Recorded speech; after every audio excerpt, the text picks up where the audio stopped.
రాజధాని అమరావతి పనులు ప్రాణం పోసుకోవాలని గతంలో కోరిన కోరికలు తీర్చినందుకు అమరావతి రైతులు తిరుమల శ్రీవారిని మొక్కులు చెల్లించుకునేందుకు వెళ్లారు. అయితే దర్శనానంతరం చంద్రగిరి ఎమ్మెల్యే పులివర్తి నాని కలిసి ఎన్నికల్లో భారీ విజయంతో గెలుపొందినందుకు శుభాకాంక్షలు తెలిపారు. అనంతరం ఆయన ఆరోగ్య పరిస్థితులను గురించి తెలుసుకున్నారు. పులివర్తి నాని చూపిన ఆప్యాయత మరువలేనిదన్నారు అమరావతి రైతులు.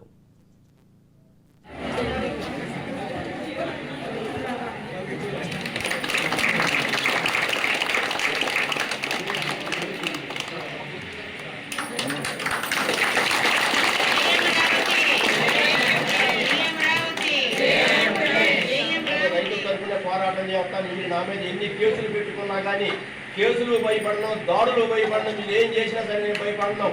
నేను రైతుల వెళ్తేగా మన పక్షాన్ని ఉంటే మనకి సహకరించి చాలా కష్టపడి ఆ రోజు ఏర్పాటు మొత్తం చేశారు సార్. అదేవిధంగా దాదాపు 8 గంటల నాకు నుంచి మిమ్మల్ని ఎందుకు వెయిట్ చేయిస్తున్నానని మీ అందరికి అర్థం కాలేదు.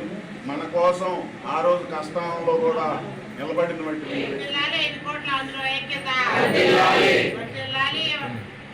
నాయకత్వం